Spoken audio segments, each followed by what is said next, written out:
E no Jornal Brasil Atual nós vamos conversar agora com a professora de Ciência Política da Universidade Federal do Rio de Janeiro, a professora Maíra Goulart, que também é do Programa de Pós-Graduação em Ciências Sociais da Universidade Federal Rural do Rio de Janeiro. Muito bom dia, professora. Bem-vinda ao Jornal Brasil Atual mais uma vez. Tudo bem? Bom dia, Rafael. Bom dia a todo mundo. Obrigado pela sua participação. É evidente que a gente vai falar com a professora sobre o cenário político. E o primeiro fato é a chegada do Bolsonaro. Desembarcou há pouco mais de uma hora no aeroporto de Brasília, depois de 3 meses de fuga para o exterior, né? Onde ele estava lá na Flórida. O avião trouxe o Bolsonaro com uma perspectiva de ele ter que enfrentar intimações, inquéritos e até risco de prisão. Ontem, antes de embarcar, em uma entrevista à CNN, ele disse que a sua intenção quando chegasse ao Brasil não era de comandar oposição ao governo Lula. Segundo ele, não vou liderar nenhuma oposição, vou participar com o meu partido como uma pessoa experiente. Vamos começar por aí, professor. A chegada do Bolsonaro ao país pode trazer ao presidente Lula algum tipo de problema do ponto de vista político na condução das suas intenções, enfim, do programa de governo que foi vencedor nas urnas em outubro?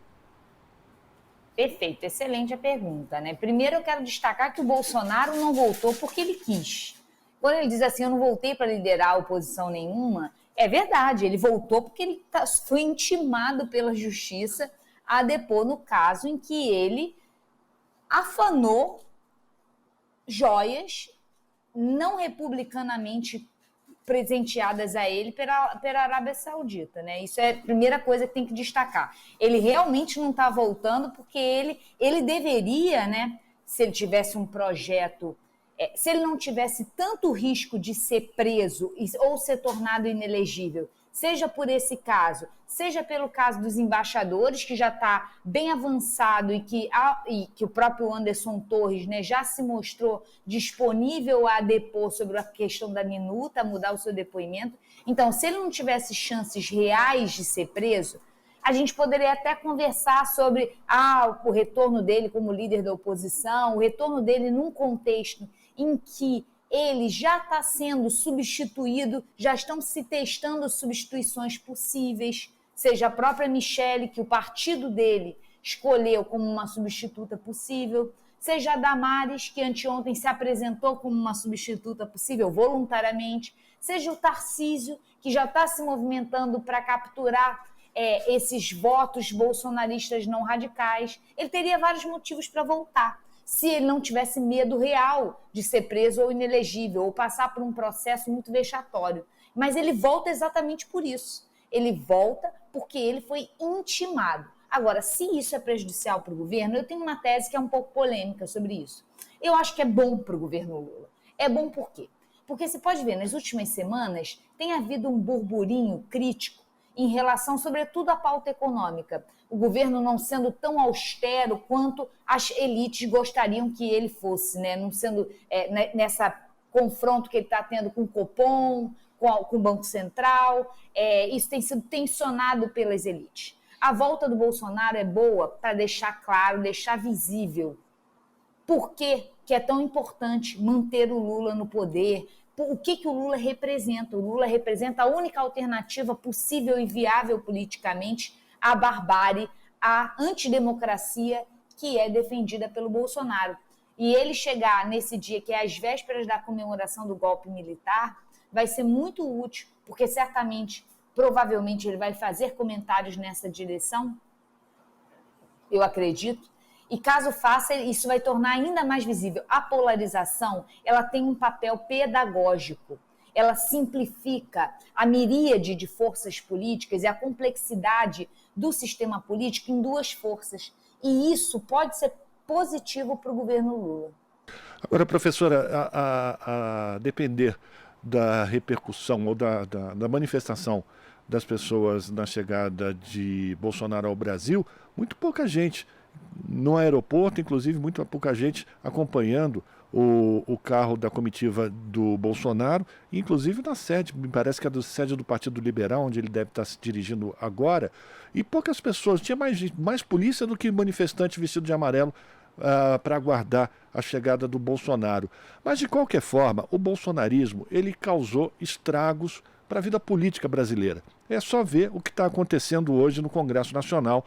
E eu confesso à senhora que eu fiquei estarrecido, não deveria ter ficado, mas fiquei, acompanhando a participação do ministro Flávio Dino na Comissão de Constituição e Justiça da Câmara dos Deputados, onde ele foi convidado para falar sobre os atos do 8 de janeiro, enfim, as políticas que estão sendo desenvolvidas na área da justiça. E foi estarrecedor ver aqueles deputados parlamentares eleitos na onda do bolsonarismo querendo fazer muito mais perguntas do tipo lacração de internet, querendo ainda trabalhar só com aquilo que as redes sociais podem oferecer a eles como palco. Como é que a senhora está avaliando a relação política que deve se construir no Congresso Nacional com parlamentares desse teor, desse calibre, professora? Duas coisas aí. Uma é não tão agradável, que é essa linguagem das redes sociais veio para ficar. Ela é a forma como boa parte da sociedade consegue e se estrutura para se comunicar. Então, todas as forças políticas vão ter que, de alguma maneira, aprender a operar esse tipo de comunicação. Esse é um primeiro ponto. O segundo ponto, e que para mim parece ainda mais importante, é o motivo pelo qual o Dino foi convocado e na CCJ, que me parece ter sido o fato dele ter feito uma visita ao Complexo da Maré, no Rio de Janeiro. Essa associação, e aí ele foi acusado de, por ter feito essa visita, teria algum tipo de conluio com os criminosos que dominam aquele complexo. Me parece que essa forma de pensar que associa moradores, o espaço da favela com o crime organizado, esse preconceito demofóbico, ele é a raiz do bolsonarismo, que é uma forma, né, isso é bem interessante, de trazer para o plano nacional um discurso que sempre teve muita capilaridade no plano subnacional.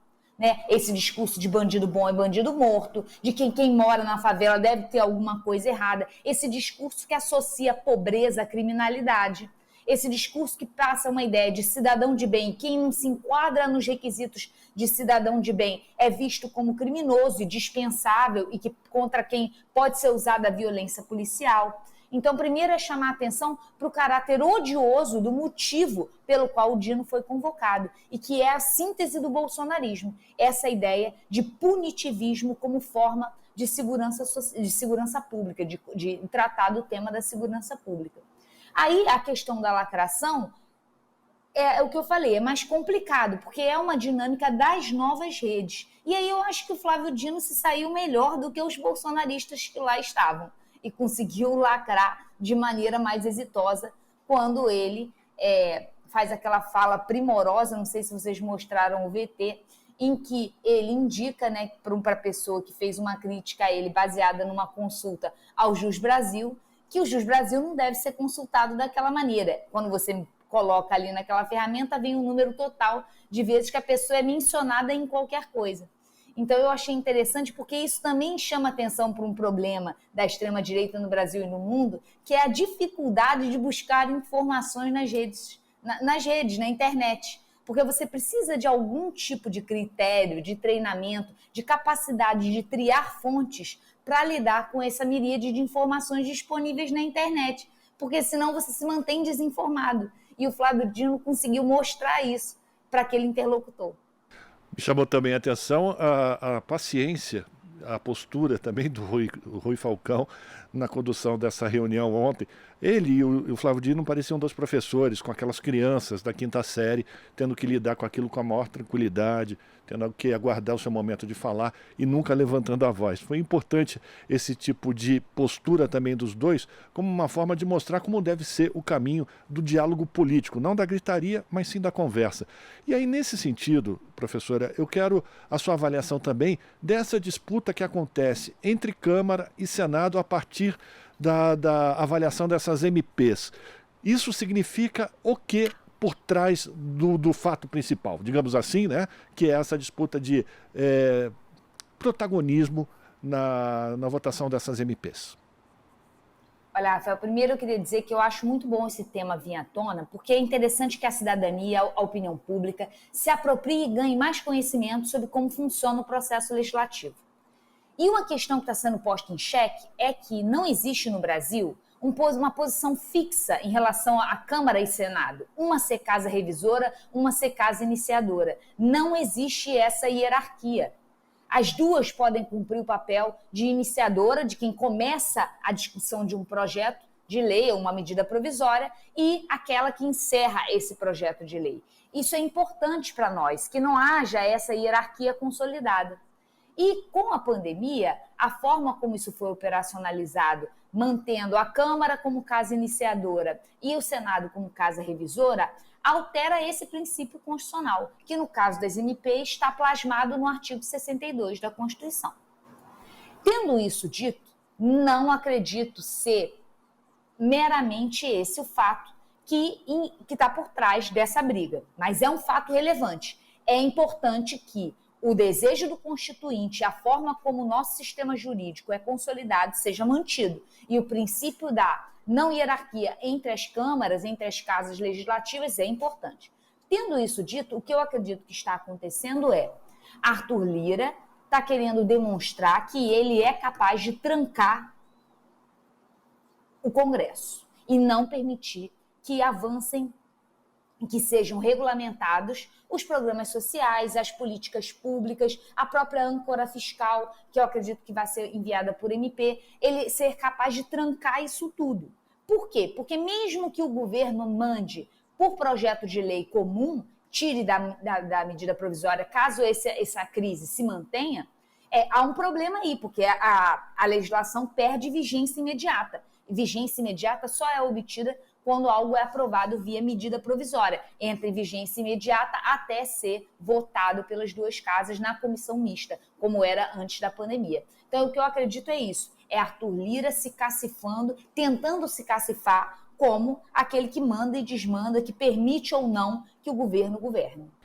E aí eu fico pensando no papel também do Alexandre Padilha como ministro das Relações Institucionais do governo Lula, como ele deve ter trabalho para lidar com essa disputa entre as duas casas no Congresso Nacional. Para a gente terminar, professora, vamos fazer também uma avaliação, a sua expectativa para a visita do presidente Lula à China. Como o Brasil pode se recolocar politicamente no tabuleiro internacional a partir dessa disposição que o Lula já anunciou de participar de esforços de buscar a paz no conflito entre Ucrânia e Rússia. Como é que a senhora avalia a importância dessa ida do presidente Lula do ponto de vista político e geopolítico à China?